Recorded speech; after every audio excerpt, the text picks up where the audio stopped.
And you guys are listening to a Higher Elevation podcast. I'm your host, Blake, and today we are talking about Saturn in Pisces and people who have Saturn in Pisces in their natal chart. Now, it also depends on, it can be very important where your Saturn in Pisces is placed in a house. But for the time being, I'm going to just talk about Saturn in the sign of Pisces.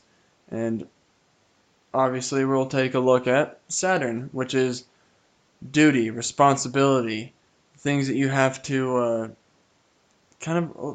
suffering, things you have to endure, failures, lessons. Saturn is the greatest teacher. It is through your failures that you learn the greatest lessons that you need to in life. And it is through Saturn that you understand the world around you and the way that things work. Physics. You put your hand on a hot stove, it burns you. That's a little bit of Saturn telling you this is real. These are things that are going on. Like, what you do has consequence whether you like it or not. What is real, or what is that a quote? Reality is what keeps on going after you don't. Like, that is Saturn in nature. The whole Saturn archetype is what I just described there. Now, you look at Pisces, and Pisces is open waters, deep, unknowing, mystical, drugs, illusions, hallucinations, visions, everything to do with Neptune, which rules Pisces. Now, when you put these together, and this could go almost the same way with Neptune in Capricorn or Saturn in Pisces. Now, it definitely would work differently with Neptune and Capricorn, but just so you guys can kind of understand a little bit of that picture. And someone who will have a Saturn in Pisces can have a very lofty view of the world or a loose grip on reality, able to daydream quite easily. And it just also depends on where your Neptune is in your chart, on how connected you are with your dreams, and what is aspecting your Saturn. Maybe Saturn being in Pisces can restrict and cut off your visions and your intuition or mystical sense. But in the turn, if it is aspected well, Saturn could just improve your mystical sense and make it so your creativity and your imagination can actually be channeled into something almost more real than anyone else could imagine, because you have the power to take things from beyond, from the other realm, and bring them into or through Saturn, which is the physical, making it very concrete, building structure and giving it a name. Those are also things of Capricorn, which is a sign of Saturn. So now when you're looking at what house your Saturn in Pisces is in, it can definitely change drastically. It can change the natal charts. Change the natal chart drastically depending on what house it is in. Like, for example, me, I have Saturn in Pisces in the second house. So I am very much, a daydreamer, and I can get lost in my imagination, and find uh, I find myself there quite a bit.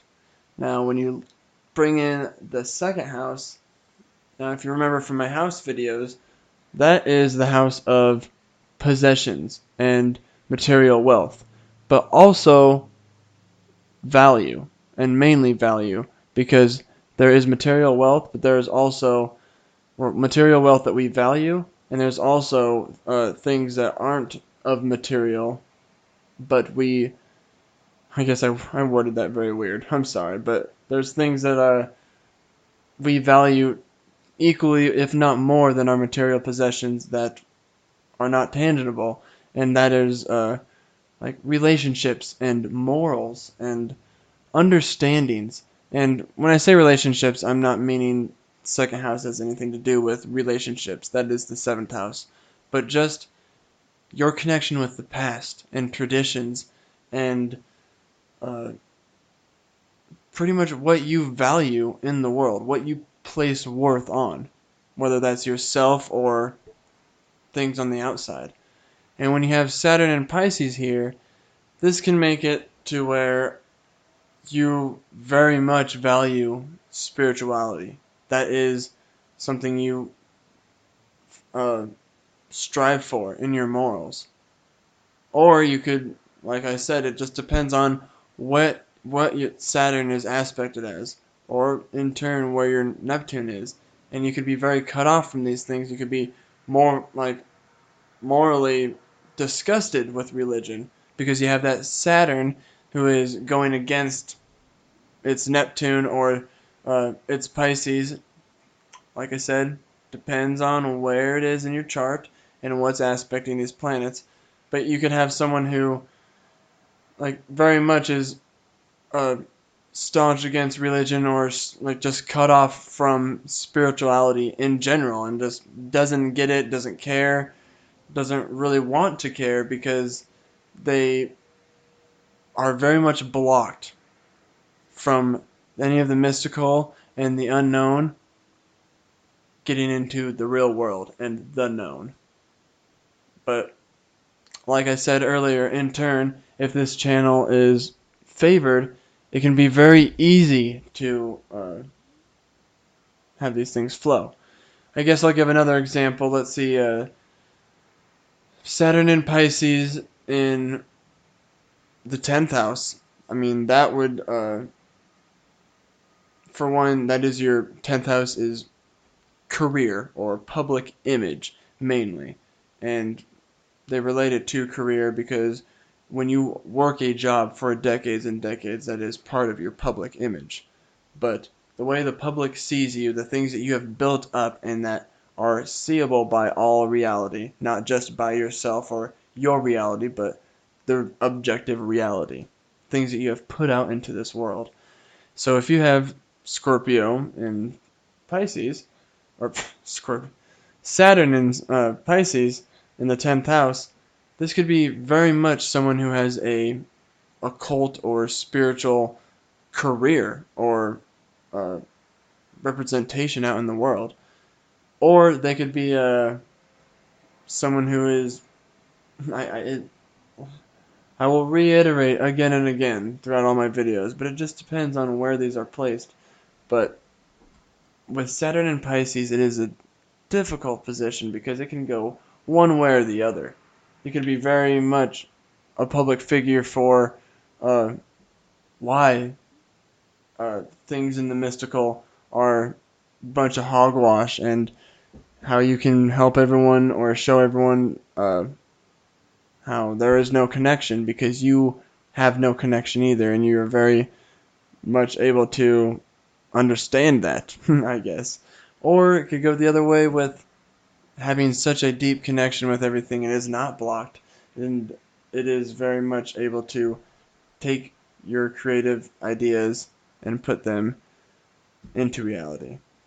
And I should also mention that just because you might have Saturn aspected wrong and it is in Pisces, and you have a hard time bringing your creativity and your imagination and your spiritual side out, that does not mean that you will not want to be spiritual or not be creative or in any of that. You might be very, very creative and have all these ideas in your head and things that you want to bring out, but have the most difficult time trying to.